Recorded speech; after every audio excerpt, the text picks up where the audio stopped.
తెలంగాణ గ్రామ పంచాయతీలకు కేంద్రం శుభవార్త అందించింది. వారం రోజుల క్రితం 15వ ఆర్థిక సంఘం నిధుల విడుదలలో భాగంగా తొలి విడతలో 259 కోట్లు రిలీజ్ చేసింది. తాజాగా మరో 387 కోట్ల నిధులను విడుదల చేసింది.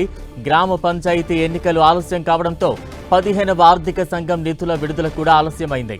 2 విడతల్లో కలిపి మొత్తం 646 కోట్లను రిలీజ్ చేసింది. ఈ నిధులతో గ్రామ పంచాయతీల్లో పెండింగ్ లో ఉన్న పనులకు, మౌలిక సదుపాయాల కల్పనకు ఊతం లభించనుంది. ఇంకా 2400 కోట్ల నిధులు కేంద్రం నుంచి గ్రామ పంచాయతీలకు రావాల్సి ఉంది. గ్రామాల్లో అభివృద్ధి కుంటుపడకుండా ఉండాలంటే కేంద్రం పెండింగ్ లో ఉన్న నిధులను యుద్ధ ప్రాతిపదికన విడుదల చేయాలని రాష్ట్ర పంచాయతీ శాఖ మంత్రి సీతక్క విజ్ఞప్తి చేశారు. కేంద్రం చెప్పిన నిబంధనలన్నీ రాష్ట్ర ప్రభుత్వం పాటించిందని, సకాలంలో ఫండ్స్ అందితేనే గ్రామాల రూపురేఖలు అభివృద్ధి చెందుతాయంటూ కూడా ఆమె అన్నారు. ఇక తాజా అప్డేట్స్ అందించేందుకు మా ప్రతినిధి తిరుపతి చారి సిద్ధంగా ఉన్నారు. చారి, బలరాం, తెలంగాణలో గ్రామ పంచాయతీ ఎన్నికల తర్వాత ఇటు గ్రామ పంచాయతీలకు 15వ ఆర్థిక సంఘం 387 కోట్ల రూపాయలు ప్రభుత్వం ఇప్పుడు విడుదల చేసింది.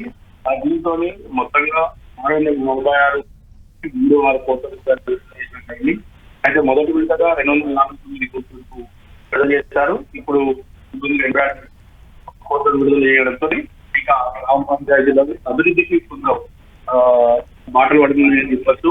పంచాయతీ ఎన్నికలు ఆలస్యం కావడంతో నిధులు మురిగిపోయే ప్రమాదం ఉన్న హైకోర్టు ఆదేశాల మేరకు ఇక గ్రామ పంచాయతీ నిర్వహించింది.